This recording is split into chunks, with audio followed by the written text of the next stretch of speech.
Yeah. Hello, everyone. We Vanessa are live. here. We are live. Amazingly, Vanessa has been working with her team of trained technicians, working around the clock over there in Dublin 12. Is it Dublin 12? What is Yeah, Dublin 12. She is. Of course, let's introduce everybody here, ladies and gentlemen. Welcome to Broadsheet in the Telly. I'm your co-host, Jimmy Smith. I'm representing for the North Side. And over on we have, of course, the lovely Duchess of Drimnagh, the Contessa of Crumlin, Vanessa. You know what now? Do you know, if you keep that up, right, I'm going to make sure you all curtsy in front of me and give me a crown and stuff like that. I usually pay good money for that. Hey, anyway, also our guest is, our first guest this evening is Patrick Earls. Patrick, say hello to the people. How are you? Hi, guys. Nice to be here. Very, very exciting. First for me. And Vanessa, if you want to fire in. Patrick, tell us why you're on, actually. So Vanessa has been pestering me. No. Vanessa got in touch with me just in relation to a campaign I was involved in. Just, you might have seen it out there. I'm not sure if you have. We've been campaigning for a Lido to be built in Dublin City Centre, but primarily for it to be located in the site of the proposed Whitewater Rafting Centre at George's Dock. So we kind of generally felt this was an entirely inappropriate project for a city centre location. No demand, waste of public money. Why not do something that can really help appeal to the local community and appeal to a much bigger cohort of people, swimmers. There's far more swimmers than whitewater rafters around. So we launched a petition and it got some traction. So we're just kind of still trying to grow that idea and hopefully common sense will prevail and the city can get a municipal asset that it could be proud of and that could serve as many people as possible. And would you, in terms of the whitewater rafting scheme, I'm not sure about figures, 24 million, is that right? Yeah, so it was 35, went up to 35. Well, always it's going to be like that frigging children's hospital. But so, can you, if you're successful, can you get your hands on any of that money, and would it be more cost effective? This is early days. I mean, the whitewater rafting plan needs to evaporate, which it looks like it's on the slowly kind of dissolving as public opinion kind of decides. And hopefully councillors as well when it's taken to a second vote. But yeah, 25 million is the sum reported at the moment, but that's a little disingenuous actually. That's exclusive of VAT. So the press releases from the executive, the Dublin City Council executive are exclusive of VAT, and it won't be a VAT-free project. So as it stands, it's 30 million. But again, the tenders haven't gone out to the builders. This is Ireland. You mentioned the Children's Hospital. I wouldn't be. I think it's reasonable to speculate that it will cost a little bit even more than that at the end of the day. Well, I suppose I just kind of I'm totally into this plan actually, because as you can see behind me, that's the old the Lee Bats in Cork, and I was never out of them. And the whitewater rafting, I'll admit I would have used that myself. But the idea of it being an open air outdoor pool is far better. It's more people are going to use it, and it'll be far cheaper to run, because running an infrastructure like a whitewater rafting facility, like you have to keep turbines going to keep the water moving. Do you know what I mean? Not as many people can be in the water at the same time. And this is what as anyone who's into water sports, it's the kit.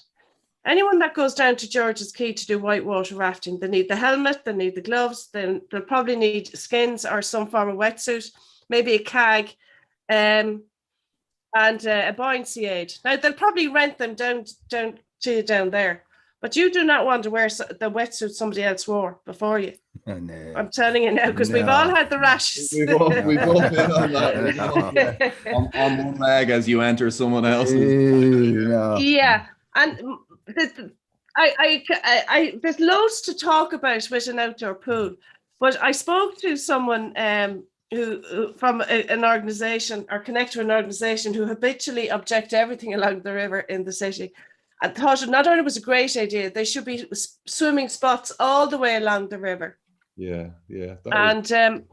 I suppose I grew up kind of on the water, and not just say that the Lee Batson and the River Lee in Douglas Village. We had two rivers running, circling Douglas. That's why it's always flooding, by the way, because they diverted the rivers and the estuary and built a car park and a cinemaplex and a couple of thousand houses and a few shopping centres. That water goes somewhere, folks. It goes into your house.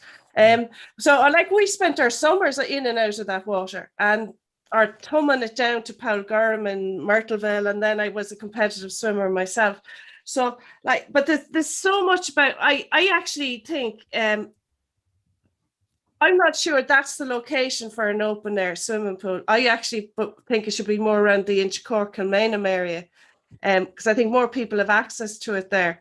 But that's just one thing. The other thing is, I'm not sure it needs to be heated. It needs to be treated, but I'm not sure it needs to be heated. Seriously, Vanessa? Yeah. I Ireland? don't think it needs to be heated. You see, we were discussing this just before Patrick came on there about, first of all, when did swimming become sea swimming? I'd like to, I'm not sure. And, okay, so that is one thing. But I mean, recreational swimming, growing up, I'm from Navan originally, and we had a pool for a while, and then it ran out of money. But yeah, Jesus, I mean, we're living in you need a heated pool, Jesus. You know. No, I'm not. Okay, well, if you wanted a heated pool, this is what happens to heated pools. Do you ever see those big rollers at the end of an indoor pool? Yeah. The big mats. Yeah. Do you know why they're there? I can only shudder to imagine. Yeah. You're going to They are there. They are there.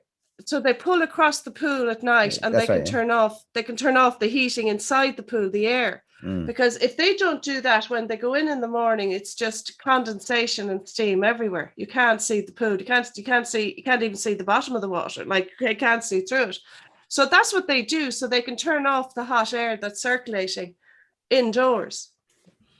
But so we're basically, if you heat that facility, right, you're basically heating Dublin 1. You're heating IFSC. But this is your accountant coming out. That's the logistics. Well, that's true. But here's the thing: the bigger issue with Patrick. Let's get back to, for instance, what are your main obstacles in getting this character who wants getting his idea out of the way and replay? You know, let's go there first, and then we'll talk about logistics. I'll blabber about it. Yeah, just to the first point, like, it's not. I have to say now, you know, it's not. Listen, it is rare you get a 2-acre site, public site, that has, you know, that is zoned for kind of amenity use and not residential use.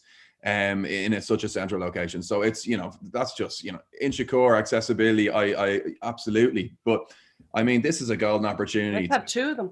To create. Yeah, absolutely. I often thought the Phoenix Park, the Inchicore, Chapel absolutely out there would be a great idea for an. Well, that's where all the kayaking and all the canoeing and the kayaking is just below there. Yeah. I think there's scope for you know, I think there's scope for multiple. Like, you know, a city like London accommodates, you know, it's upwards of 10 Lidos, you know. Now, some of them are heated and some of them aren't heated. And yeah, I mean, that's an interesting debate. I mean, it's a different experience. Some people can't stay in for long. You know, if you heat it to 25 degrees, it's not a, you know, it's not a sauna, but what it allows is just accessibility. You're broadening your net, you're broadening your appeal to a wider cohort of people. People who, you know, are less likely to swim in a kind of a, you know, an air temperature kind of environment. And I suppose that's our angle. Like, and we did have this debate about it. Does it need to be heated? You know, people want it's, you know, out or whatever. Sea swimming is the thing. Outdoor swimming. It's kind of, you know, are we excluding too many people? And I think that's the decision we made. Appeal is crucial to get this project off the ground. And it's like, you got locals living in the northeast inner city, you know, elderly people. Some of them will, of course, but a larger proportion of them wouldn't swim in a non-heated pool because it's not what they grew up in. So it's about having as much appeal to as much of the public, because it is a public site and it's public money, and we want to have, you know, as much utility as it possibly can provide to everyone. So that's the heated vibe. And now, in terms of, you know, yeah, you're wasting heat, you know, and I'm a big green geek, you know, and I stay up at night worrying about climate change and stuff. And like, it's you would lose heat, but it can be done sustainably. You could heat this thing sustainably. There'll be no carbon footprint, And yeah, there'd be a bit of energy wastage, but it's not a harmful energy wastage. So I think, you know, in that respect, I definitely be kind of gunning for a heated pool. Like, and just to mention, the inspiration for all this came from a place I used to swim in Hackney in London, London Fields Lido. And it's a really old Lido. It used to be just not heated, and then they kind of renovated it in the late 90s, and they started heating it to 25 degrees. And it became a complete success story. It's got like 350,000 users a year. And yeah, it wasn't a stuffy indoor kind of, your classic indoor kind of Glenalbyn, Crumlin swimming pool, you know, kind of one of these places. It wasn't that experience. You're still outdoors. It's totally, you're at one with nature. You see the sky, the weather changes around you. You still have that, you know, unique outdoor swimming experience, but you can stay in for 2 hours if you want. So that's kind of what it was like. Yeah, I'm actually going to swap out the photograph there again. I'm going to show you, put up two pictures. One is Lays. I don't think you've ever heard of Lays. It's in Dagenham. Now, this is the renovation. That's their pool. Well, now you can't see it, but this is the one just literally a few miles up the road in Barking. Barking has a Lido as well. And these are all actually in London, effectively. Okay, it's North London, but and the Serpentine has a number of swimming holes that is serviced. And the way that works is that people become members, I suppose, and they sign a code, and they probably pay a membership of £50 a year, and it's used to keep the little hut and lockers and stuff like that. I'm surprised about the temperature of, you're saying 25 degrees. I would agree with you that people, it will get more use if it's heated. And you know, but I think 25 degrees that's Danish weather. We don't even get that here. No, I mean, that's a great day here. 20 to 25, that tends to be the kind of the industry Lido standard in the UK. And, you know, you get, you know, on a warm summer, you know, you get, you know, sea temperature here will be, you know, you get in the Irish Sea, you could get a 15, a 16. So, well, you would, yeah, you would. On the East Coast, and I tell you now, folks, if you don't know this, on the East Coast, seawater swimming is a very different experience than the other side. I can tell you that now. So don't think it's just, no, I was flying it there in Wicklow or in British, and you go over to Westport and you think, oh, Jesus, you lose your sense. You'll be lose your senses altogether. Yeah. But the Irish were always swimmers. People don't realize that, even though we only got our first 50-meter pool, whatever, 10, 15 years ago, we were always swimmers. Towns all over the country had pools. Schools had pools. People don't know this, but I learned to swim. Hold on for a minute. It was mostly salmon weirs. I mean, again, I'm a little bit older than you. No. And I can speak to salmon weirs as well. No, Tipperary Town had early 70s. I'm not going to say early 70s. I'm going to say early 80s. I can tell you, Tipperary Town had a swimming pool that had a full height diving board. So that means the pool was way deeper than you would have seen in Navan or in Crumlin or in Glenalbyn, as you were using that pool. You were mentioning that pool. I think I've swam in most Dublin pools. I think I've swam in most of the pools around the country. Colleges had their own swimming pools. The EIT, would you believe, in Kevin Street had a swimming pool. Now, it wasn't a full 25-metre pool. People don't realise that there's a swimming pool down here on the canal at the back of the fire station, you know, in Dolphin's Barn. Dolphin's Barn, yeah. I learned to swim, believe it or not, in the North Mon, in the school. That's where I learned to swim. You had a pool in your school? No, the North Monastery. You know, the North Mumbai, the school in Cork. They had a swimming pool, and Ford's, the factory, used to teach the kids, the staff and the kids to swim, because Paddy Hayes, believe it or not, Paddy Hayes was the CEO of Ford's in Cork for, I don't know, back then. He actually was an international swimmer, and that's what he did. That's sort of the bonus he did, and we all learned to swim. It was Ford's, and I went on. Obviously, you know, I have a background in swimming, competitive swimming. Lads, this is nearly 40 years ago, so don't ask me to go any further than that. But it's I think you're right. They did. They all had swimming pools. We were all, like Guinness's. Have you been in the Guinness's pool? Really, one of the best pools in the country. Yeah, great. Yeah.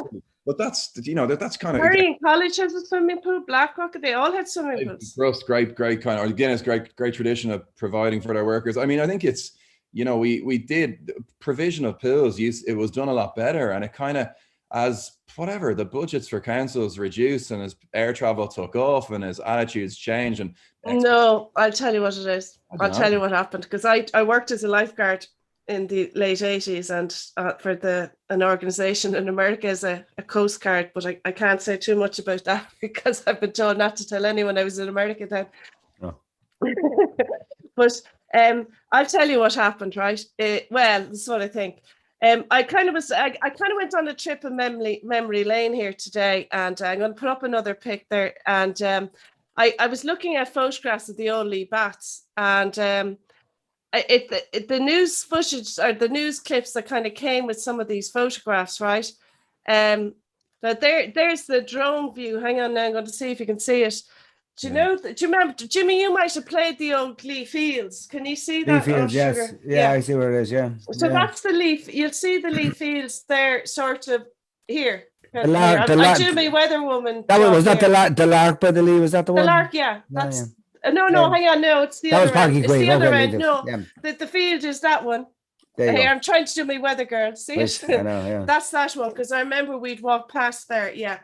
Is it on the side of a hotel, was it? No, that's the County Hall. That is the highest building in Ireland. Oh. But, yeah. Was there a swimming facility along the Lee beside a hotel at one stage? No, what they've done is they filled that in and built a hotel on it. Oh, sorry. That's what I'm mixing up. That's how I'm mixing up. Because you're aware of the Cork Lido campaign, I presume, are you? Well, I mean, I would say there is a load of former swimming holes there, but this one, and I actually found photographs. I didn't pull it down because I was more interested in seeing, producing what they looked like, filled of them building it, right? And I'm trying to do my weather guard now. Where my finger is, that was the deep end, right?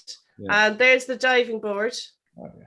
Okay, and this was the shallow end, but the shallow end would start here and it would just get slowly deeper, right? But this was just concrete, no tiles. And the reason why I kind of brought it back to this is, as a lifeguard, you couldn't be a lifeguard there when it was packed because you could never see the bottom of the pool. It was always green or black. So I suppose between a health and safety thing, but one of the news clippings I found was saying it had run at a loss of £35,000. This was 1985. So 1985 was kind of Lynch Tribunal. They found the money for the Lynch Tribunal, but not to keep the swimming pool open.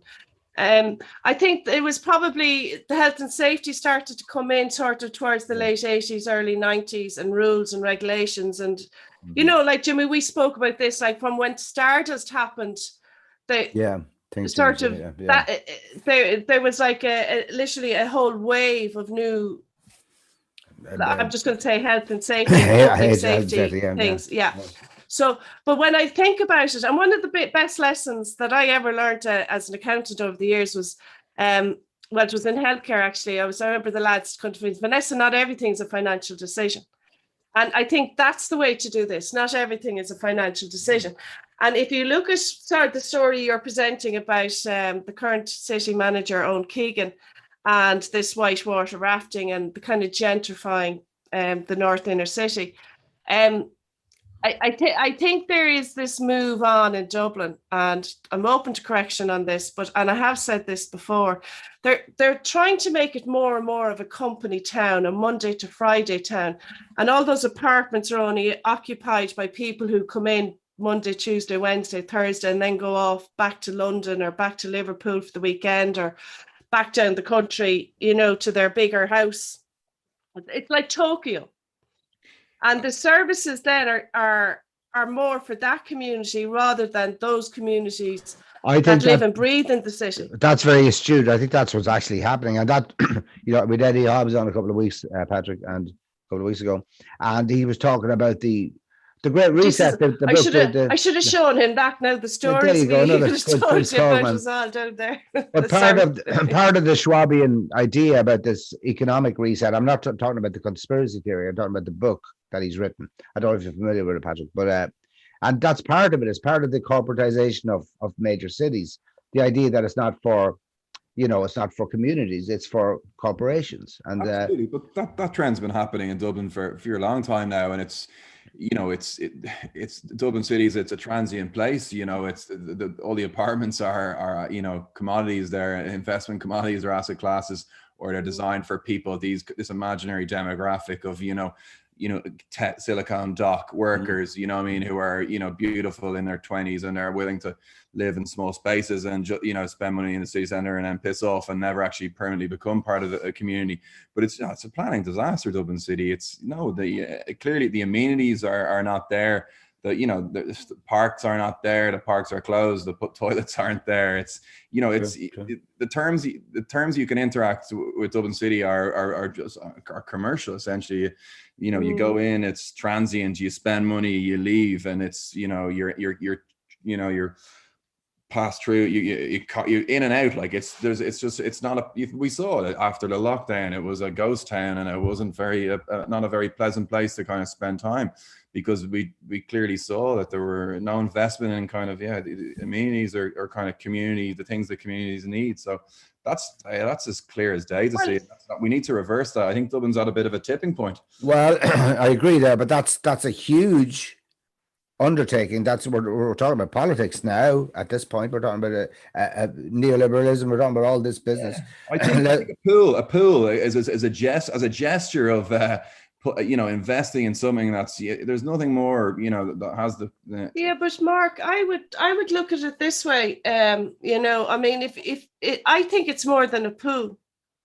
I like there's swimming pools everywhere. Northern City, Belvedere have a swimming pool. They do. They do. I've been in it. Well, no, it's a long time since I was in it. But like, I actually think an open air facility, an open air bats, let's be honest, and that was never known as the Cork Lido, let me tell you, or Lido. And even all the Cork people that were in Dagenham in London, because those pools, Lays and Barking, I've been in them, they were still the bats. You're either in Lays or up at the bats. And that was always just known as the Lee Bats. So, but even the idea of having an open air facility that's 24/7, because people will use a pool 24/7 if it's open. Now, there might only be 2 or 3 doing lane or lap swimming, but they will use it. And I think it's a bit more than just providing a facility. I actually think it is potentially. Patrick was kind of alluding to that. It's not just about the actual replacing of the white water rafting, the white elephant rafting facility. It's actually giving a useful facility, but it's more a gesture towards something else. It's Exactly. It shouldn't be a gesture because Mark, no, I don't mean that pejoratively. I mean it's a rebellious gesture. Turning point. I'd say a turning point. At a time where we've had a bit of an awakening in the last year, and we've really seen how 2 decades of market, prioritizing the market and prioritizing tourism and prioritizing, commercial, premises over, people who want to live in a city or want to spend time there. There's very little to do other than spend money in Dublin city centre. The parks close early. They're all caged anyway, and whatever, that's a different argument. But, there's very few public spaces, plazas. There's not that tradition. It's slowly been eroded. That kind of, public benches have been removed. We've been actively discouraged, to spend time and to socialize in the outdoors. And people play the weather. It's a working town now. It's a working town, company town. It's like Canberra or Tokyo. It's really grim, and it's exactly the thing about this 2-acre site now. We really want to appeal to everyone. We think it could be, as I said, a bit of a turning point. When Dublin's been heading in so clearly in an anti kind of citizen direction. You could have public space as well. You could have parkland. We want to incorporate a bit of parkland. There could be benches, a bit of a plaza. It would be a space, as you said, not just a pool. It's a space where you could spend some time and socialize and go for a swim or sit down, enjoy. Just being beside water and being beside people who are active in water is a nice pursuit in itself. So I just think it has such potential to kind of just just kind of make a point, that we need to kind of start rebalancing the city. So two questions, Patrick. What is your qualitative reactive? What's happening in terms of reaction from people, and who's resisting this? I've been emailing away councillors, for the last few months, and I'm getting a good gauge for things, and TDs as well, and there plenty of them love the idea. I'd say a majority of people think there's a bit of a misjudgment, on the behalf of the council with this. They haven't really measured public opinion or at all, and it's kind of just part of an overall kind of just gentrification, homogenization, prioritization of the commercial world and the locals, etc., etc. And people are genuinely feeling that. I think that's the impression I'm getting. I'd say it's sensitive because unfortunately the councillors did actually approve it. So they gave the executive, the council, permission to do all these expensive surveys, and they've already spent 1.3 million on the really 1.3 million, and not a sod of turf, as the phrase goes, has been turned. So it's that's unfortunate, and there's a lot of investment, time, money, effort, pride, etc. So it's but I mentioned not everything's financial decision. Like the ultimate measure of this facility versus, let's say, the whitewater rafting, and I've given you all the problems with the whitewater. I would use it, yeah, but the idea of just going down with a sailing bag, a kit, I probably want to bring my own kayak as well, but sure, I mean, where would you park? Exactly. It's nonsense. It's nonsense from day one. It needs to be a greenfield site. But the thing is, the way to measure the benefit of a pool versus this, what they've given permission for, is what's known as value for money. Who's going to use it? How, the cost, because they're already into the comment section there on the main board there, Jimmy. They have the name for the place, by the way, the Dildo. Dildo. Well, you know what the term Lido, but it's Dublin Lido. Well, of course, but I mean the actual word comes from the Latin Lido. Lidos for libidos was another one we were thinking of. I was getting a little more etymological and not so scatological, but it's actually from the Latin litus, which is the Italian word for shore, or waterside. Nothing to Dildo Lido, nothing to do with me. I would use it even if it was called a mud pan, so don't worry. But the measure for this is the value for money. For each whatever €100 spent of city council money, what is the contribution you're getting back with the usage?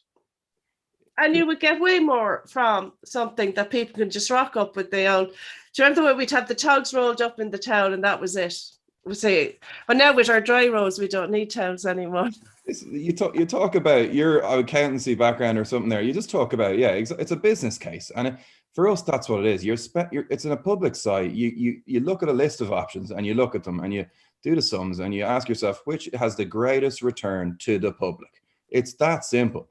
And a whitewater rafting centre that can only be used in groups of 6 at a time. So 6 you have to get into a boat. You can't just do this independently, right?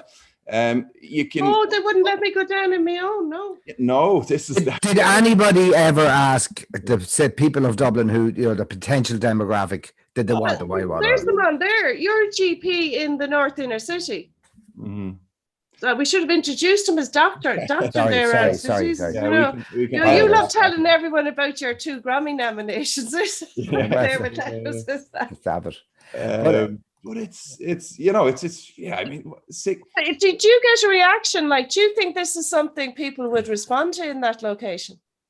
Well, this is it now. There are a few articles on it. Circa Pollock was kind enough to do a piece on it, and it was a balanced piece. But I think at the end of the day, logic prevailed, and the Lido seemed like the stronger case. You see, there is a local community there. There's a lot of there's a private community there in parts. You got Sheriff Street, you got areas which have been generationally neglected, and an appalling stain on our country. Like on the city, that people have just been ignored there, and those people are still there and are still living there, and they deserve to be part of the discussion, really, you know. But there's a great, I don't think it's, you know, it's not an elitist thing. The Lidos. No, that's the thing about swimming. That's the thing about public open air swimming or swimming. Like, okay, you have your swimming pools in the gyms, you know, or the hotels, you know, that type of setup. Yeah. But public swimming, and particularly open air swimming, whether it's in say like where there's a river where they have a managed water hole. I'll just use the Serpentine, would have several clubs. Some of them might be women only. Some, you know, that thing, or like the 40 foot itself would have been a managed swimming hole area. Or, you know, that's what it was before it became all, you know, like a catwalk. I actually have never swum in the 40 foot, by the way, believe it or not. I don't know, it just seems to be so much. Women aren't allowed. Women aren't allowed there, are they? You're still reading that sign that I think they threw paint over that. Yeah. Did they? I Okay. never try going out there and just, you know, I don't know, I should give it a dip, but sorry, I'm after losing my train of thought there, but you're right. I don't think swimming is okay. Learning to swim in that, I suppose back in the 60s, 70s and 80s, it was probably a class thing, and it was always seen as an elitist sport. And people are saying that the bad side of what Irish swimming was, and I was part of that whole scene. Like, I know the people, I knew them, and I'm just going to leave that there. I knew who all these people were, and I know who they are. And George Gibney. Yeah. And, wow, really?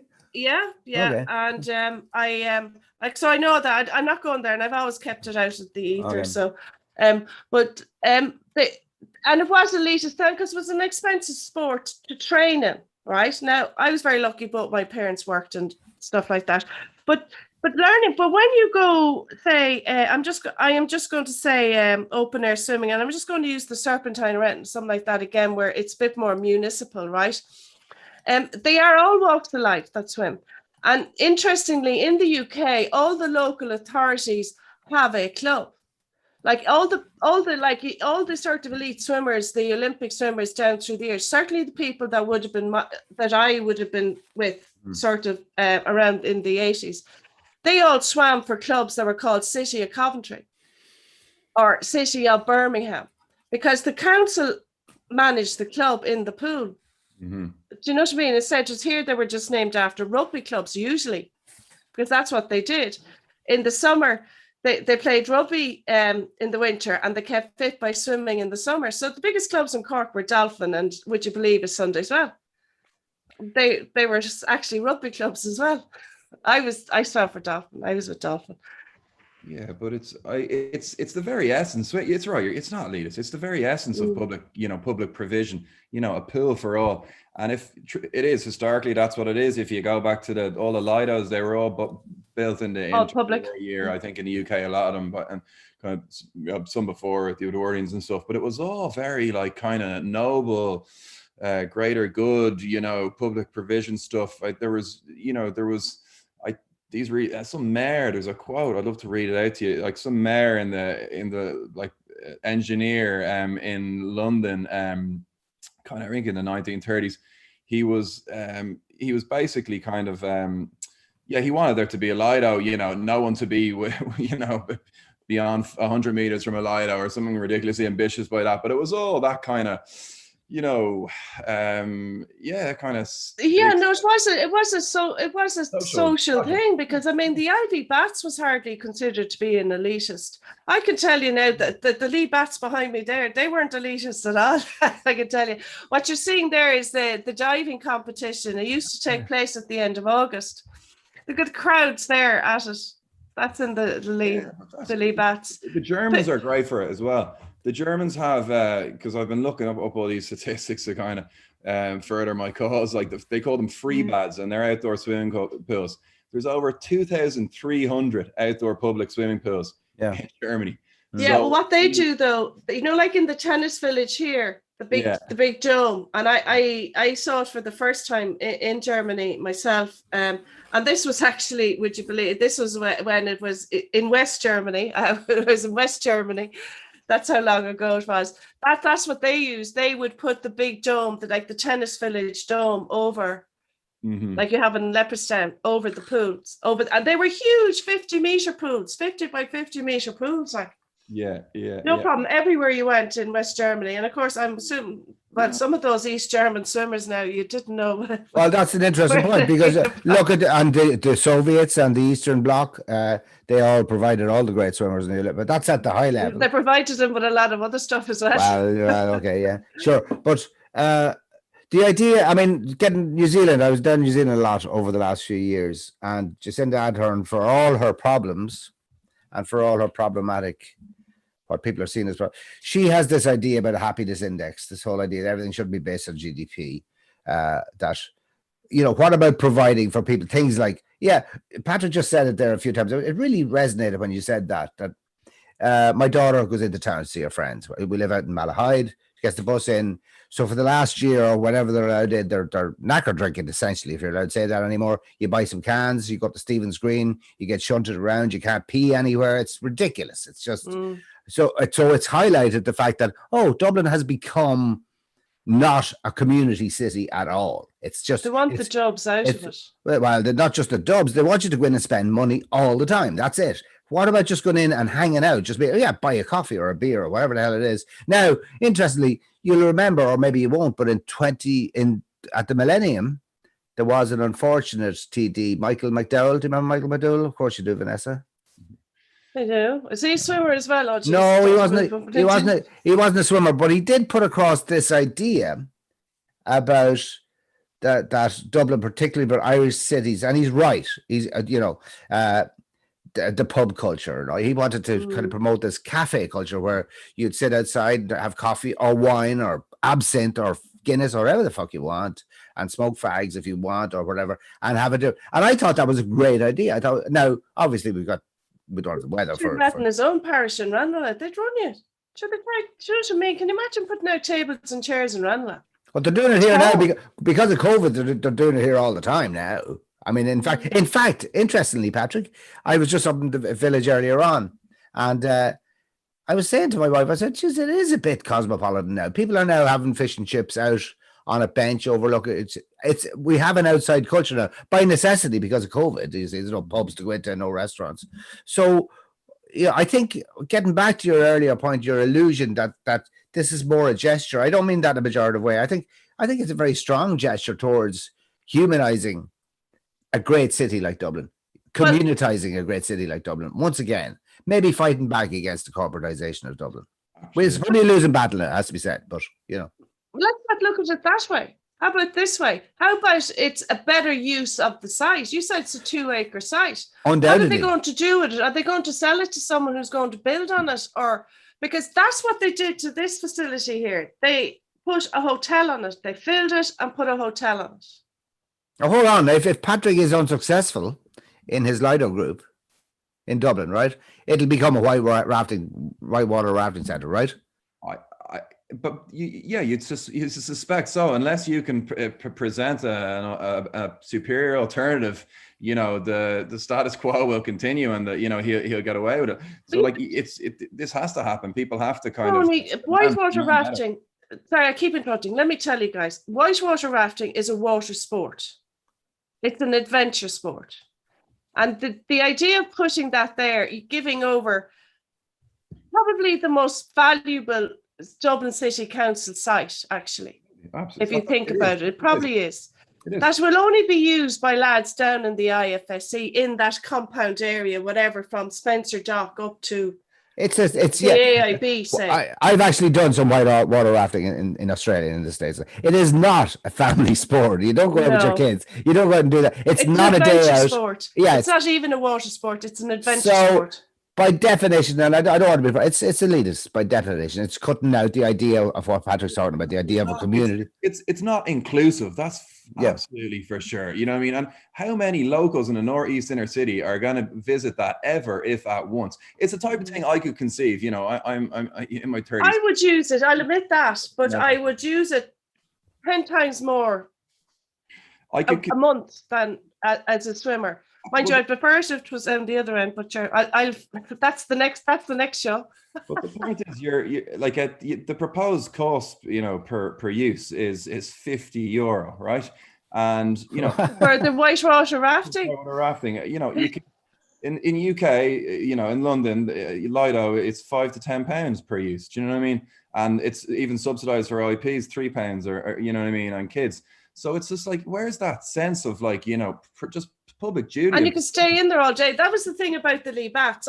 I don't. It was Italian. I actually think there were summers there that it was free actually, but I never remember paying gunning. Never. Well, that question you asked there, where is that sense of public duty? That is the salient question. I mean, where is that sense of public duty? Where, and that's again getting back to where's the resistance coming from? I mean, you're talking about somebody setting up the whitewater rafting thing as it seems to me a pretty lucrative, potentially, if people are charging 50 quid a go. And it's the cost to run it, Jimmy, I'll be honest with you, the cost to run, honestly, the cost to run that facility, right? I'd say in any form of weather, it's closed anyway. But the whole thing, you have to have turbines going all the time. The whole thing is fucking tone deaf. It's amazingly tone deaf. It's there's a disconnect. Like, it's actually dumbfounding. It's hard to believe that there's a council running a city of 1 to 1.5 million people, and this is what they came up with one of the rarest public sites in the city. Something that has absolutely zero appeal. You just look at Twitter, look at the reactions. I mean, if you want to hear an interesting summary of it, the second captains interviewed Owen Keegan. They're kind of a sporting podcast. Like, they interviewed. They might as well have had me on to talk about soccer. And Mark, it was the same chap who did the George Gibney thing. They're a good crew of guys. Like, anyway, I recommend you listen to it, because Owen Keegan, he does a fantastic job at kind of this, demonstrating no actual valid points for this project whatsoever. I mean, there's not much to be said about it. It's just crackpot, really, and it's kind of we don't want to demean it and sneer at it. Like, listen, I would, we should have a whitewater rafting facility for Olympic canoeists. We really should, but it shouldn't be, 20, it shouldn't be 200 meters from O'Connell Bridge. You know what I mean, in a city centre, and in a residential area, because it is surrounded by residential accommodation as well. I was talking to people about this in Swim Ireland and stuff, trying to get the statistics, and it's like it's a massively growing sport. 350,000+ people swim per week in Ireland, right? So again, back to the business case argument. Everything, any decision of any expenditure of public money should ensure it achieves the greatest return to the public. There you go, 350,000+ per week versus how many whitewater rafters? Nothing like that. Well, the way to measure it is, and you work in healthcare, and you did tell me you trained in the NHS as well, right?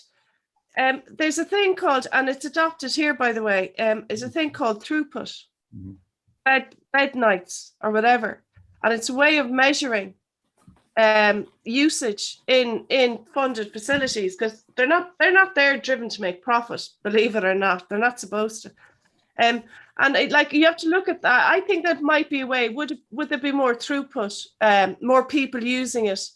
It definitely would be cheaper to run as a municipal swimming pool. I've no doubt about that at all. Even if it's not, even if it is heated, and then how you treat it, well, there's obviously the chlorine, but I remember back in the day, ESB were the old ESB pool. I don't even know if it's still there, to be honest with you, in Ringsend. That used to use ozine, which was a plant. And I know in California now, that's what they use. Jimmy, you lived in California. They put this plant into the sumps, and that's what they use. They just, keep pumping the water through, and it passes through this plant. But there's the thing, like, we're talking about a pool and building a large, doing a large kind of investment, because you have plant works to do that, treat the water and heat the water now, as well as what you're looking for and things like that. But there's still a load of other things Dublin City Council can do. How about making swimming areas along? If you go along, say, we're in Kilmainham, absolutely, where they drop the canoe, the rowing, they're the rowers, right? There's no reason why I can't swim there.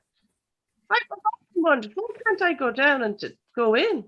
Well, it gets back to it gets back to what Patrick was talking about there. Where's the sense of public duty? And it's sadly lacking in well, I don't want to get political, but it is sadly lacking. It is. We have to get political because it's a little bit, because we don't want, obviously, but it's there's a culture. That culture has died, and it's funding, whatever it is. Councils are underfunded. And property tax should be higher, and they should have more revenue streams and all the rest. Well, they deliberately defunded the local authorities, to be honest. Yeah, and they've disempowered them as well. They've kind of, the councillors are they're not really in control of much, unfortunately. So and they're at the behest of at the mercy of the executive if they want to get anything done in their area. So they just kind of toe the line a lot of the time. I think, I just think, we're we don't even have, I think there's so much scope for expanding swimming provision in Ireland, a coastal town with people who love outdoor activities, people who love swimming. I think we should be looking to introduce more controlled swimming environments with lidos, with heated pools that appeal to all. We should have something in between, just controlled, more like the controlled river areas, kind of expanding. Yeah, even if they clean the river in some parts, but in fairness, now that's been going on, because I'm going to put up a picture of the Lee Swim from the 30s or the 40s, and I know the two boats. My granddad and his brothers would have been in. They were either both their boats, or one of them was definitely one of their boats.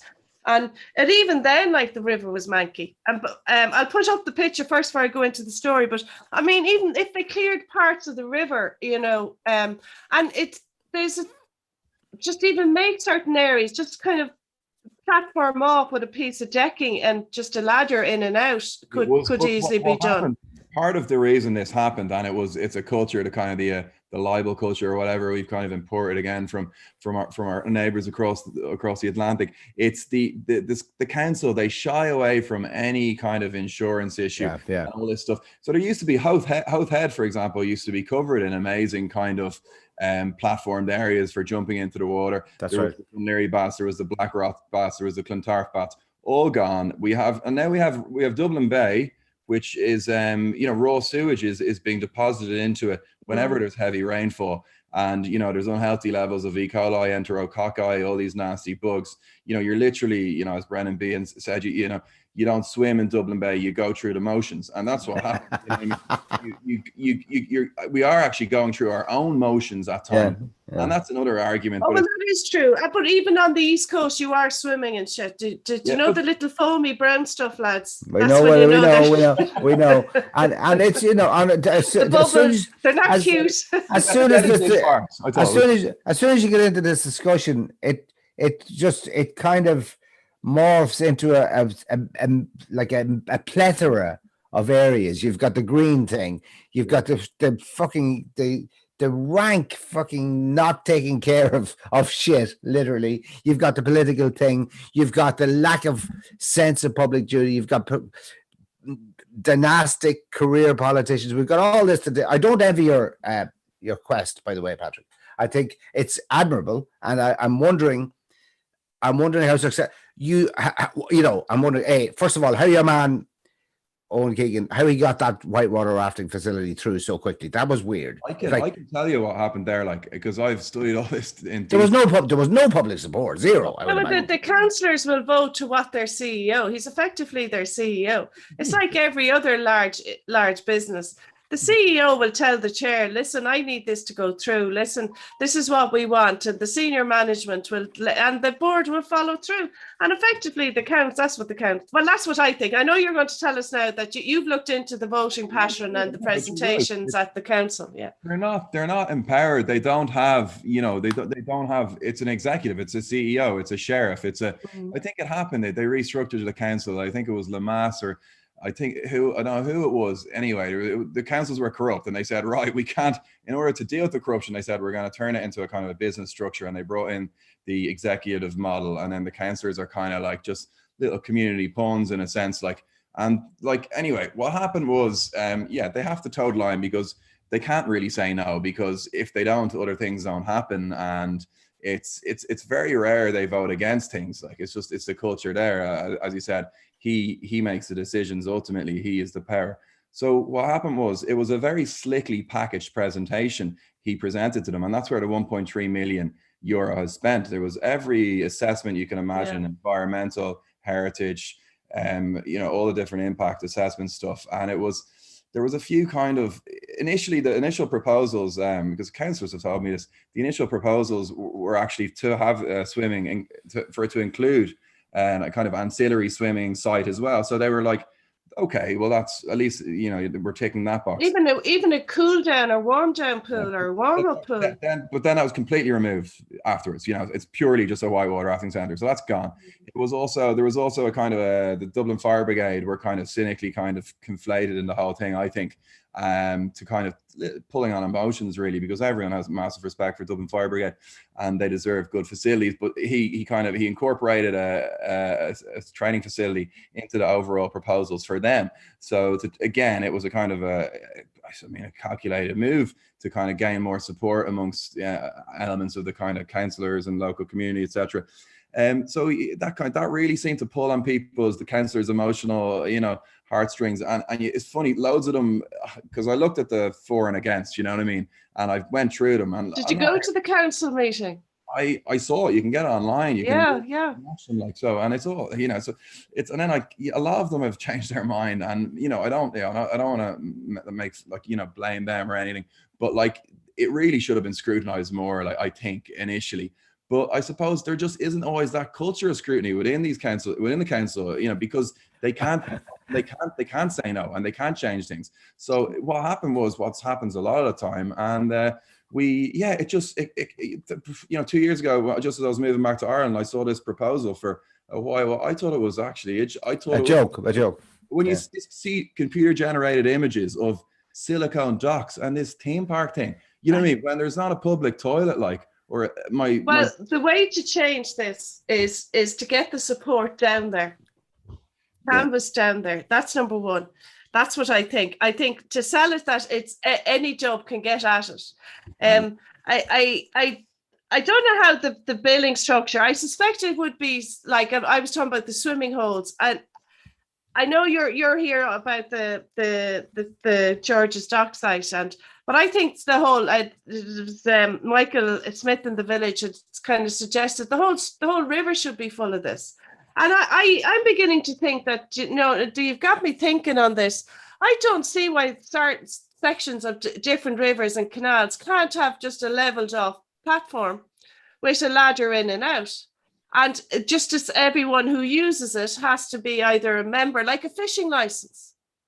And you sign up to a club, because I know that's what they do in London, in the different public, whether it's on the river or whether it's in the open lidos or bats. Yeah. And in actual fact, I remember about 15, 20 years ago, London hired Tracy Amin to design a new pool. Really? It was to be in the shape of an egg. I don't know what happened to it, but I just remember that's just come back to me now.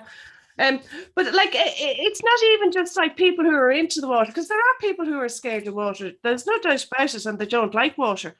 But every town in Ireland had a pool at one point, whether it was in the local school or in the town, the town. And I'm just looking there. That's a very old picture of the Lee swim. Yeah.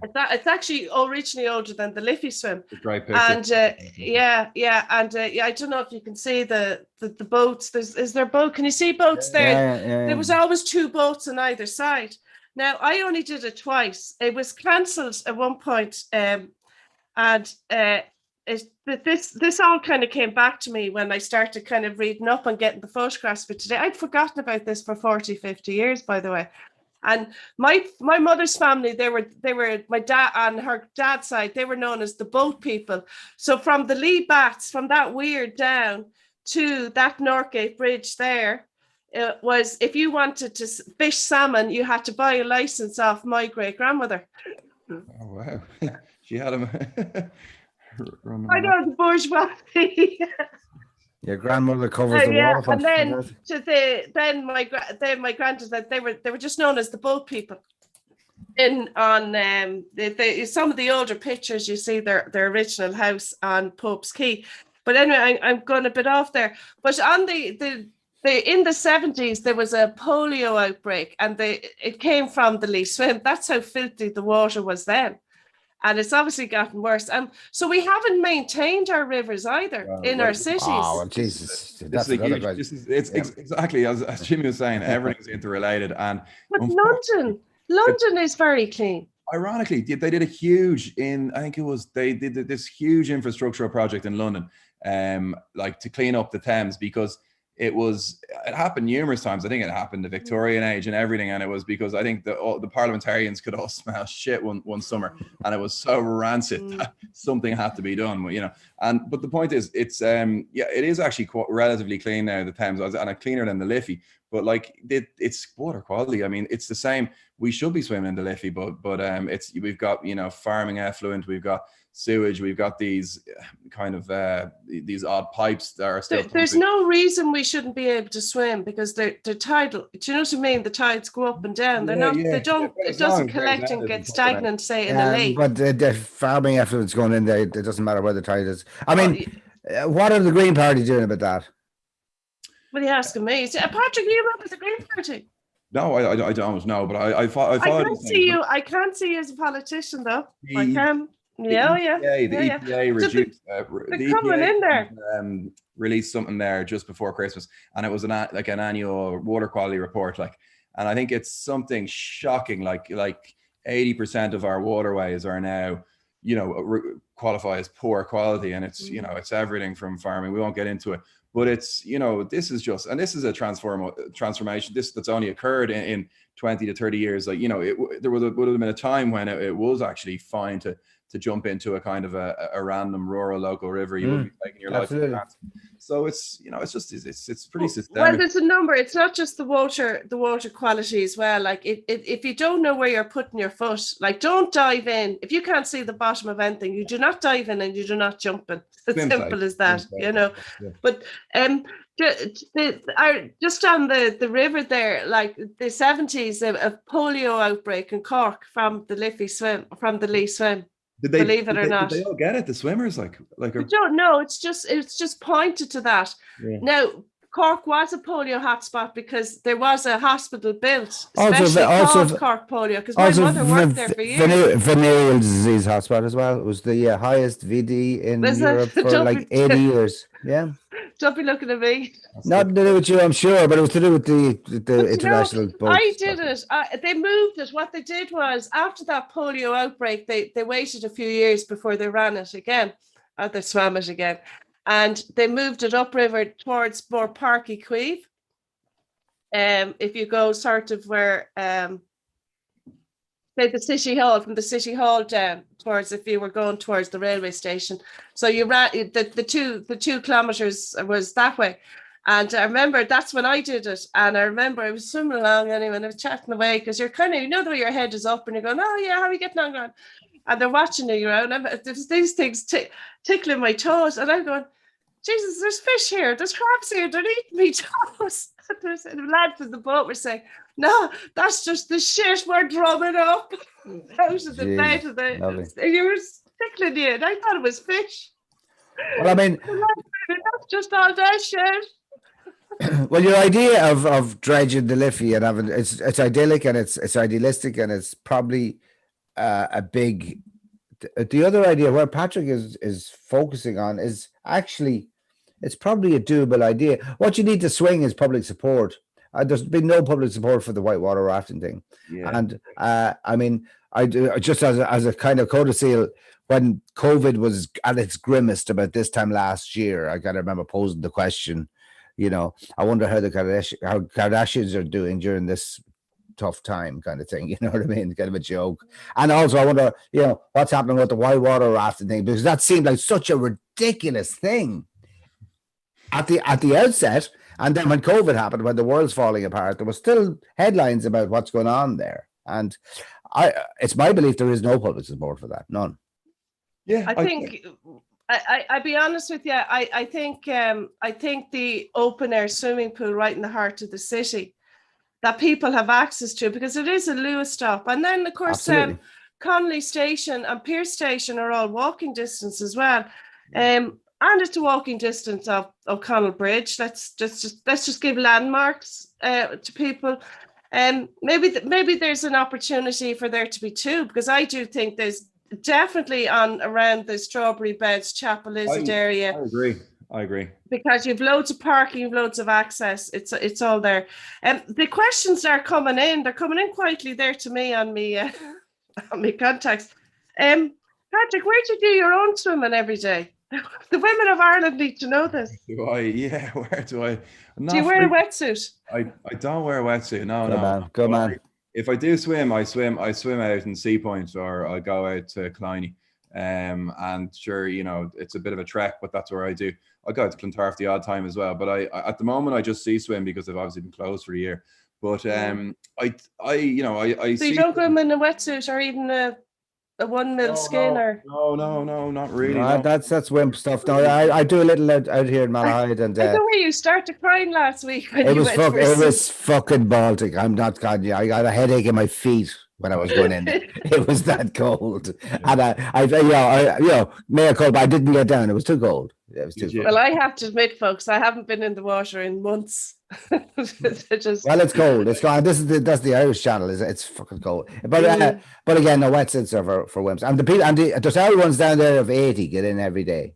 I know. They'll put you to shame. Those ones. And they walk in chatting. They don't even break stride. They're chatting away, and they get down, and you're just shivering like a baby and crying. And They don't bat an eyelid. They're just they're noble and they're zen. Their baseline endorphins are just up to here. Up to here, they're here. There's total major zen happening right there. You know what I mean? Different place altogether. I tell you, you're a natural campaigner, Patrick. You really are, and you know, I can see.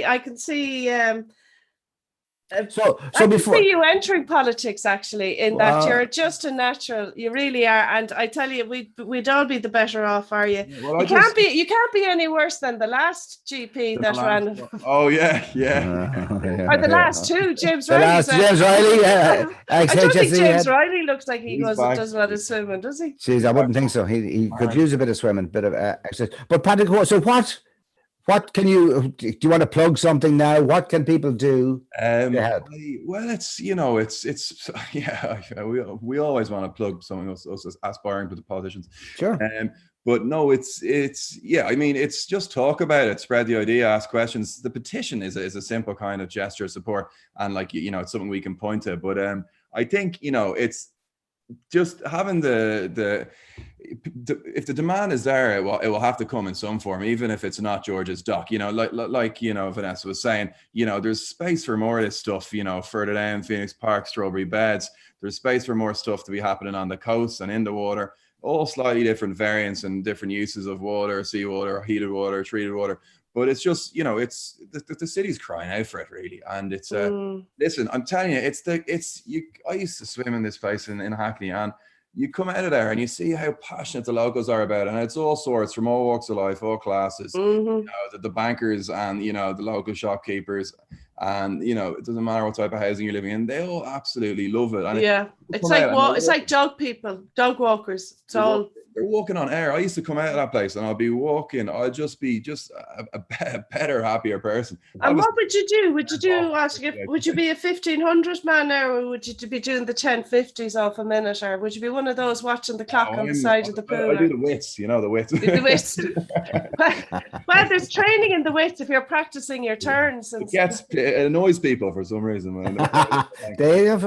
Go figure, But it was on the 50 meter by 50 meter width. Yeah. No, but I just think it's for me it's a no-brainer, and it's something if we had it, I just don't think you'd ever. Are you Speedo? Are you Speedo, man? No, I graduated out now, I think around 12, but I did. My mother used to dress me up in them all right for a while. Budgie smugglers, terrible thing. That's it.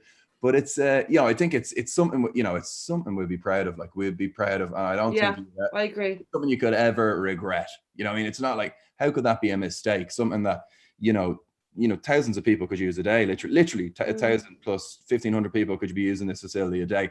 Versus the Whitewater Rafting Centre, I think has a projected users of 50 a day. You know, Jeez. You wouldn't get 50 a day all the year round because like I kind of know the I mean, sort of that water the- sports scene, and you won't. it's like the whole thing is like a Bertie Bowl moment. It really is a nonsense thing. It it's really something. is. It is. It's Rosso Kelly. It's party. Yeah. It's actual party, and that's what It's grinds deck me parties. so much. I came back from living over in the UK, and I was just like, is this the direction we're going in again? I mean, honestly, are they getting away with this sort of stuff? Like this, just so ill considered and just needless. You know what I mean? And he nearly did. It still is on the table. He is, and he's still persisting with it. It's just it's not over. Like, so it's kind of No. No, Well, I'm on board now anyway, and I'll reach out to the Thank you. Cork lads, and we'll get them on next week. Yeah, they're lovely. We're friends on Twitter, and he's got great energy. Lovely. Yeah, I know. Bye. I'll have to bring out some of my old trophies. Here, I'm going to show you a trophy, just in case you don't believe me, right? And I had this was left in my mother's house, and she cleaned out the house, right? After my mother died, I cleaned out the house, and I had it, and we found this, and I had it down the caravan, and I took it out of the caravan about a month ago, and this was a trophy I won I thought it was 1982 or 1983. Turns out it was 1981. It was for the Open Mile race in Kells Bay, down in Kerry. See, you go out and come back, and so they never gave back the trophy. Yeah, there's supposed to be other names inscribed there. There is, yeah. I'll tell you who won before me now. A fella from Carsiveen, Tam. It's either Tam or Tam Pass, and a D McCormick from Cork won it in 1978. So 1979. I know, lads. I know. Do you know what? Now I was either 13 or 14 when I won that. The Open Mile, right out into the Atlantic. That's cracking. You know, there's a swim they do. Someone was telling me in work they do it. I'm sure there's endless open water swims and coasts and bays and stuff. But out to Ireland's Eye, everyone gets in a boat. Yeah. And the fishermen dump you on Ireland's That's Eye. right. Yeah. Well, they put a lot of rules into open water swimming. I think when it became an Olympic sport, all the rules kicked in. You know, you can't touch it. If you're in a race, you can't touch anything. Of course, like, you know, I remember going out in that one. I'll always remember the man said, you have to go out to the boat, touch the boat and come back. When in actual fact, we should have been told to swim around the boat and come back. And I remember I got out there anyway, and the fucker in front of me got the boat and he pushed it out. So I had to go get to it and come back. Well, he must have pissed me off because I laughed him. And apparently the guy on the tannoy was like, Jesus, the great thing I want to of course, I didn't hear. So this is my parents were retelling the tale. When you reach the marker or the turning point in those swims, it's panic because everyone's trying to. Oh yeah. But the rules are quite strict now. On listen, I've no intentions, lads. Wouldn't dream of it, and all the no way, never. They wouldn't dream of it. But so I did promise the lads in Kerry, the Kerry Credit Unions, that I would make a big hoo-ha and bring it back down to them, but then I didn't get elected, so they can go fuck off. Oh, fair enough. Sorry, excuse me. So election promises not fulfilled. Okay, fair enough. I know. Yeah, no, I'll get it back to them. I didn't know. It was there. I thought my parents had dropped it back to them the following year or something, you know, for the next fella to win. Anyway, that's we meandered a bit there. I suppose we'll move on a bit. So, and we're coming up anyway onto 11 o'clock. And there was a second, Dr. Mark Murphy was supposed to come in, but he's doing a bit of hero work now and pretending he's working late, isn't he? He's I should give him some credit as well, because he kind of catalyzed this as well, and it has been he's a kind of a bit more experienced in kind of the public campaigning and stuff. And I wrote the letter into the Irish Times, and then he was like, here, listen, this is a great idea. We need to get some traction on this. So he set up the petition, and then we kind of go campaign together, and you can see our goofy picture in the paper. But I think I shared that today. He's out working as. And how can we sign the petition? You have the link there. I sent it. But I want to share. I put it in. Yeah, I have a very strong social media presence. and I would like to share it on that. Well, that's the other thing about Mark, actually. Oh my God, if it had been down to me and I tweeted that petition, we'd all be, the whitewater rafter thing will be coming any second now, because it's he got great traction, and like, you know, it really, I think it's the world, the social media thing. It's how information is disseminated now. Absolutely, absolutely. It's sad, but you can't have a story and not be on it, can you? Oh yeah, if I can use an opposite Buddhist, you can't put Buddhist aphorism. You can't push the river. The YouTube Shoot there, the water, the swimming, forget about it. Don't worry about it. The YouTube crowd wouldn't let me stick the link into the chat pit there, but I have it in the thread, and we'll get it going again tomorrow. I'll do it on Facebook and Instagram. But we're on board now. We're on board. We're on board. We'll have to join each other for a dip. There, come out to Malahide. There is the invitation for the weekend. I think they're more interested in seeing you and your togs than me. I'll be honest with you. Listen, we'll both be there, Patrick. You know. So we're just going to move on. We're definitely going to come back to this, and well, I suppose I have a personal and it's a special interest to me. But I mean, I think there's a bigger issue here. What the fuck are you putting a whitewater rafting there in the most expensive real estate in the country? Why can't we have it? It's daft. Yeah, of course. It would be better run, actually, if it was like kind of left to the people anyway. It's beyond after 11,000 homeless. I mean, it's insane. It's fucking insanity. But it's more of it. You know what I mean? So I mean, I think. Well, they're definitely not pushing housing there. So, folks, just in case there's any of that reaction, there's not going to be housing there. There's not going to be community facilities like but just as a healthcare or, you know, it's school. a public amenity, that side, and that's what it's going to be. So that's what it is. And listen, the housing crisis is going on, and it needs to be addressed. But George's Dock isn't part of that issue. No, in fairness, no. Just as a comparison thing, and what we were talking about earlier. I mean, the idea that government have nothing to do with, you know, every citizen's daily well-being, that appears to be what is the current paradigm. And when did that become I mean, we were talking about mental health earlier on. Having these things available, having a place to swim. For me growing up in Navan, having a swimming pool was fantastic. I was there every day after school. You know what I mean? Somewhere to go, somewhere that didn't involve smoking joints or drinking pints. It was only a good thing for you. Serotonin, dopamine, the whole thing. Why not? Why the fuck not? But seriously. The point is, Jimmy, like, even though we're talking about this open air one, and it's kind of, we're looking to mimic what's all over the UK as public facilities and things like that. And, you know, Patrick there has spoke about the actual, like, the benefits, and we've talked about the cost and the contribution, and that it's better value for money and all this. I mean, traditionally, we were all swimmers. Like, the Paddies were swimmers. They were always in the water, or they were always at sports. Every parish had something, whether it was a playing field or a sports day or something. And like, I'm pointing to this again. Somebody mentioned it to me. Memories are all coming back, by the way. And there would be thousands all the way along the river watching that. Clearly they were.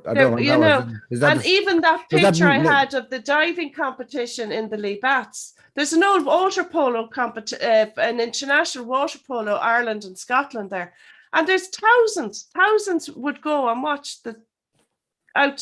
go. That's what Irish people did. I mean, things are a bit more fragmented now. There's people stuck. Yeah, no, I know, and it's a bit more elitist as well. And sport is more expensive, and it's more difficult as well. You know, I mean, you have to be part of a club, and you have to train, and you need the kit, and you can't pick up a hurl now unless you've got the shin guards and the shield and the helmet. Gum shield. I mean, you'd be lettered before. You wouldn't even have proper boots. You were in rubber dollies. Rubber dollies, gutties, we call them. You know, you're talking about the community thing there, and it's like, and you know, you mentioned how important it is that it has to be something for the locals, and that's what we're all about. It has to be something where kids from Sheriff Street can use it. And, you know, there's a great tradition in Northeast Inner City of swimming, you know, in Grand Canal Dock. swimming in the canal. all along the canals. All along the canal dock. So why not give them somewhere a little even better, you know what I mean? And there can be diving board facilities in this Lido, absolutely. You know, so that's something we could do. Well, I wouldn't get into the diving board now. I can tell you now that's a completely different skill to swimming. I think promise you, very different. There could be something that appeals to local young lads there, you know what I mean? And, you know, elderly people and middle-aged people on their way home from work, or, you know, and even, God forbid, you know, the untouchable kind of Silicon Dock clientele, which seem to be dictating every kind of, you know. Yes. But they're the kind of people that would use it at 4 or 5 in the morning. Right. And they you know, but they either training and work, or they work odd shifts and stuff like that. And do you know the National Lottery, the ad, and they have the big slide coming down out of the gaff, and all the lads. Do you know, like, I mean, get out to the National Lottery and say, come on, this is, you can put your water slide here. And well, I mean, if an insurance company is prepared to pay to stick their name on a rugby stadium, I don't see why you can't get someone to come along and stick their name here. I mean, well, it's not an issue. You have that, the name already. But the money's already earmarked. You know what I mean? How do you get your hands on that and get your man's hands off it? That's the problem. And well, I don't know. It seems very cheap. 35 million seems cheap for the size of the site. It would appear to me that public opinion could sway that. Maybe that's naive. I know how councils work, sadly. And we should do a big swim. If the key point in this battle, or this kind of odyssey, or whatever you want to call it, it will come down to the council vote. If people are wondering when the kind of the watershed moments will be, or whatever, it will come down to the next council vote. And, you know, they can actually say no to things, and sometimes they do. And public opinion on this is strong. And if the costs go up, and if public opinion, you know, people are talking to their councillors and whinging and moaning and laughing at how absurd it is and inappropriate it is, and just how it's not the best return to the public, which is what it's all about. If that happens, then yeah, absolutely, it can be cancelled. Things can get cancelled. They have to get cancelled. People make mistakes. People make judgments of error. Things get pushed through and aren't considered properly. And, you know, this is life. So there has to be a sense that we can reverse this, and it's within our capabilities, you know what I mean? So yeah, I think so. I mean, they reversed. Yeah, but I mean, Patrick, they reversed water charges.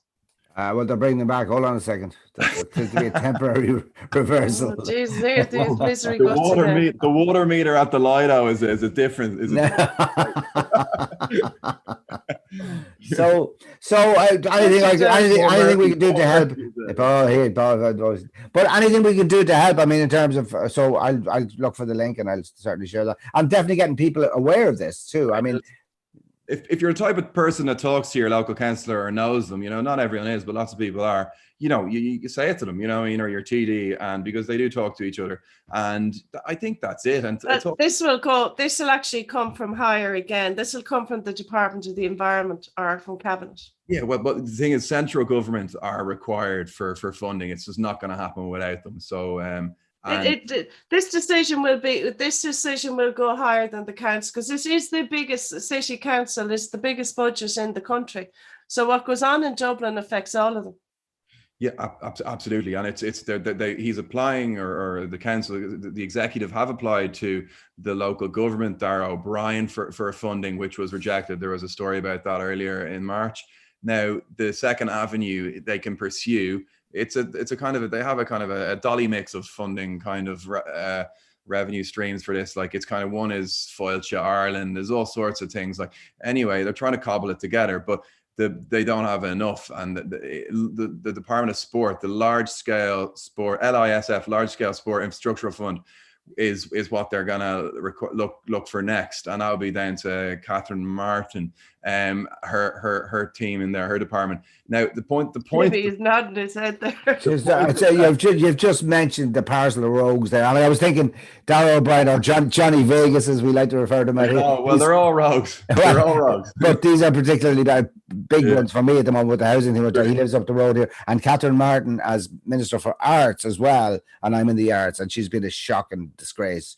No, Are you not going to get the whatever kind of the? Yeah, I'm 150 million and the universal basic income, all of that. I'm getting it all tomorrow in my hoop, and it's like I was the one. And just as a side note, I was the one interviewed by RT when that was announced. Oh, Jimmy, you represent the quintessential working musician artist, blah blah blah. I said I want to talk to Catherine Martin, see where the mechanism is for to distribute this money. Nothing, nada. It's a year. You know what I mean? The pandemic is over. COVID is switched off. Nothing. Yeah. Well, zero. Do you know what, Patrick? We're on board. This is totally us. You have us all the way. Great. Thanks for so. And anyone that wants to follow Dr. Earls is at PAD Earls EARLS, and it's at George's Doc Lido. I think the dildo is the job. I like it. George's dildo. I was like lidos for libidos, but dildo's better. And we can move on Olivia back up into the city then. Or no matter what you call it, it'll be dildo anyway. It's always going to be the dildo. Right? So they've come in with that. And we can get you. We'll definitely have you back on with Dr. Mark Murphy, the other half of the campaign. Well, now we're in the campaign now. We're on it now, and we'll get the Langers. We'll get the Langers on, and I can tell you the Cork pool will be better. It'll be better. It'll be bigger. It'll be better by. Well, things are only going up. Yeah. Yeah. No, I think there's a huge opportunity here. I think it's like, why didn't it dawn on us before? Do you know what I mean? Like, it's the fair play to you. No, it's just absolutely, it's just a great opportunity for there to be some form of people power again back in the city. Well, that's a great point, because I mean, and here's me, talking about it. I did nothing. I was annoyed about this for the past 3 years. I did nothing. Patrick was in London, comes back, sees this, writes a letter to the Times after, and now we're talking about it. The discussion is open. People power. It's an amazing thing, and if we can harness that and get enough people, because I know, and I'll bet my house on it. Vanessa knows what the irony in that is, but I would bet my house that there is no public support for the white water rafting, and certainly against the idea of it. Even if there is, we just need to change their minds. I guess what Patrick is proposing, no, that's a much more reasonable idea. That sounds like a great idea. And let me tell you something about people power. Like, there's not everything is big, brash, branded whitewater rafting, flash 50 quid a go, and the lads and the helmets and the matching water, whatever, skins and buoyancy aids and all that crap, right? Not everything has to be in your face and flash. I'm involved in the credit union movement, and we have 3.4 million members on this island of credit unions. It's all grassroots, people power, member-owned democracy. So that power is actually out there, just because it's not in your face. So I think we can do this. I think this could be done. And even if it doesn't get done, at least we tried. Yeah. Because if we do, honestly, I'm thrilled you came on the show. And by the way, I was trying to track him for ages, and I thought he was being a bit of a snob, not answering me messages. It turns out that the working doctor. I thought you were messing off out surfing or something. Taking the wave. But you found some wave and headed off with the lads in the van and stuff like that. But no, we're definitely going to have you on again. So we normally close down the evening before we say the nights, and we just fill each other in with what we've been watching for the week. So what have you been up to this week? What besides Besides, yeah, getting yourself waxed and everything for the pool. Yeah. What have I been doing, or what I've been watching or listening to? Is it watching? Listening to either or? Anything at all, or reading? Like, what's getting you through? What's getting you through? Here with my partner, I was like, oh, I'm terrible on the spot for, like, give me an example of those kind these kind of situations. Give me an example of a time you did this. So we prepped for this. We watched the new Alan Partridge. Is what we watched on Friday. There is a new Alan Partridge, really? Yeah. It's kind of. He does a great Irish accent, actually. Yeah, it does. That's brilliant. Yeah. So it's a new series of this parody of him kind of being, it's kind of Good Morning, you know, that Morning UK kind of Oh yeah, okay. breakfast shows. It's kind of a parody of that anyway. It's excellent. So we watched that on Friday, and like the rest of the nation, we kind of got a little bit into the whole Tommy Tiernan kind of. There's his buddy there now. Yeah. No, Tommy's been great in fairness. Tommy's been great, and God, isn't a breath of fresh air from whatever that's come before us. Like honestly, it's just. I mean, I feel like that's just more representative of the people in this country at the moment. You know? Well, you know, the flip side of that being represented, it's more showing that how out of tune RTE are actually, oddly enough, even though he's on there, you know. Yeah, but he's only contract, is he? That's right. So he's, I mean, you're right. They're shoving Ryan Tubridy out as when Tommy is clearly, you know, just far more able. Yeah. Anyway. No, I think he's created a great show and a great format that they could actually sell, because I've often complained about RT. They don't create content that they can export, like say other TV companies. Do you know what I mean? And that's been their biggest weakness. They only create content to keep themselves in jobs. Anyway, we won't do RT bashing this week. No, we won't. We do it every other week. Okay. Do you know what I was watching? I started on the Mayor of East. That's very good. That's really good. No, give her two. Completely wrapped up in it. Oh, it's not that good. Telly.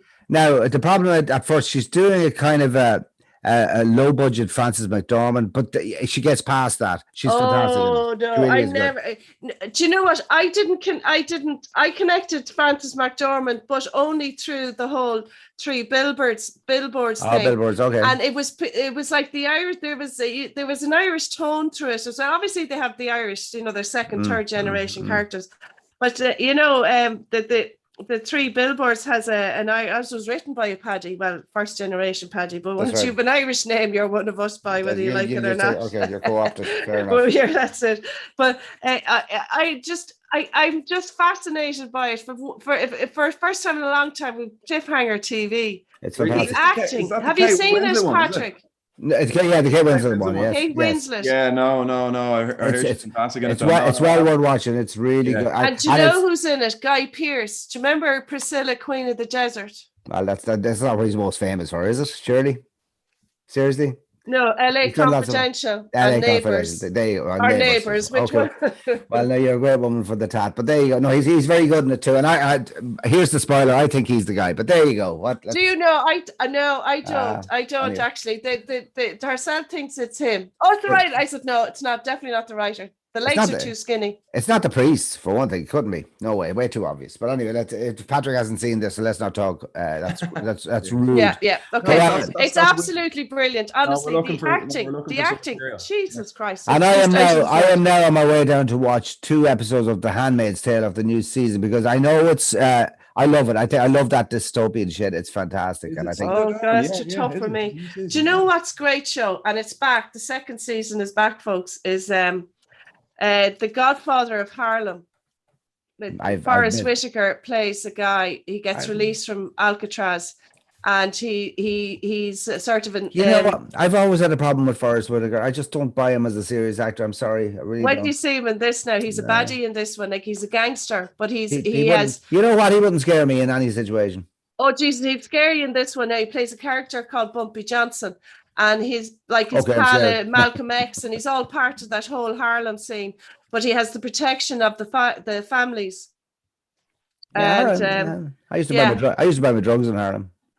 You put your hand in a little door and get the drugs out. But only white guy in Harlem. Honestly, guys, give this a go. It's The Godfather of Harlem. Like, the first season is done. The second season has just launched. And you can see where they've invested more money into the season. And do you know what I noticed? Hold on. Is it Amazon now? See, is Amazon or you've got Hulu or one of those weird ones, isn't it? Oh, Beck, I didn't check you. I know you're always giving out to me. You're always doing this. And I go looking for it's not on Netflix, it's not on Amazon, it's on some queer thing you have from. You get the dodgy sites on you. I bunch of dodges. You get the dodgy, what do you call it, PSN, whatever, the VSP. What is it, VPN? I Google it there now and find out. Are we allowed to disclose that, are we? Well, obviously she has it, but she's always telling us the end of fucking things. So Listen, I don't say that. Do you know what I say? No, I tell you, I sit down in front of the telly. The teenager lines this up, and that's what I do. Our kids, well, then forget about it. She's doing it, the VPN, all that Oh, stuff. it's on her. It's all on her. It's all on her. That's what they're at. And she blocked me on the TikTok anyway. I don't know who's making it. It doesn't tell you here on the IMBD who's making it. I'll check it. The Godfather of Harlem. I'll check it out. Godfather Harlem. It's into a second season. But the second And- series it's funny that when they get the pilot's a success and then they get loads of money, and the second, you can see it in the production value, and the second, the extra money. Well, that's true, because that started back with the Wire and Breaking Bad, particularly. The Wire, Breaking Bad, Top Boy more recently. I don't know if you saw Top Boy. The Top Boy, and they get what they do is when they start throwing money at it after it's successful, which is kind of weird. It's kind of weird, and it gets better as it goes along. Yeah. And actually, The Godfather is at the IMBD score is 8, so that's big. Wait, I've gone to the wiki there now. They're not telling me who's making it. IMDb scores. Are we supposed to believe those? And Rotten Tomatoes? I don't buy them. I don't buy them. Who do I believe? Who's better, Rotten Tomatoes or IMDb? I don't know. The Rotten Tomatoes, I think, is better. I think it's a little more. Trust. I think so. I think so. ABC. It's on the ABC channel. ABC is one of the Or American Disney, syndications. so you might be able to get it on the Disney. But I'm going down to watch 2 episodes of The Handmaid's Tale now, because I like your woman. I think she's very good in it, and I like. I'm not even a fan of the Virginia. What's her name? Who wrote it? What's her name? The author. Margaret Atwood. Margaret Atwood. But I think I think the tone it set was fantastic in the first few series. So I'm quite excited about seeing what's happened with the revolution. And it's very weird because I think it's very prescient to nearly the COVID thing. It was very prescient to what's going on here now. The new Puritanism, almost. No singing, no dancing, no music. You know. Well, wait till they see us now down there. Wait till they see us down there getting off the Lewis there at in our speedos. at IFSC, and I'm there in my togs. Okay, we have to shut down. That's it. We're going over time. We've gone the 90 Can minutes. can I just say thanks so much, because this stuff actually makes such a difference, you know, the people power thing, you know, we have to empower ourselves to kind of, you know, to improve things a bit. So this really will hopefully, you know, little things like this or big things help nudge it in the right direction. So cheers, lads. And can we catch up again in the future? Oh no, listen, you're a big hit here. You're a big hit here. And I'm getting all the messages in here. Oh, listen. You're You'll welcome be back back, anytime. Bob. Alex, You'll come be back and Well, chat you about said you stuff. depart. you know? I tell you lost a load of followers there because you just said you'd a partner. No, you're welcome back anytime, Patrick, and talk about whatever you want to talk about. Just you know. Oh, definitely. Listen, you Lovely it's format. been a great show to do. And now I had a personal interest, obviously, because it's a thing for me. But it's been a great show to do, hasn't it, Jimmy? It's been Fantastic. great fun. Very Yeah. enjoyable. Very enjoyable. Brilliant. Oh, And you'll I be got- back by. You'll be back. You'll be Pat. back. You'll be kept. So be I gotta go. I gotta go. So I'm signing off. Are you signing off there, or am I Okay, signing yeah, off? no, we're doing it. So, night, everyone. Thanks Good for night, joining everyone. See you us. next week, and a thanks to huge thanks Patrick. to Patrick Earls for joining us. Light See you up, next everything. week. Yeah. Ciao. Night, everyone.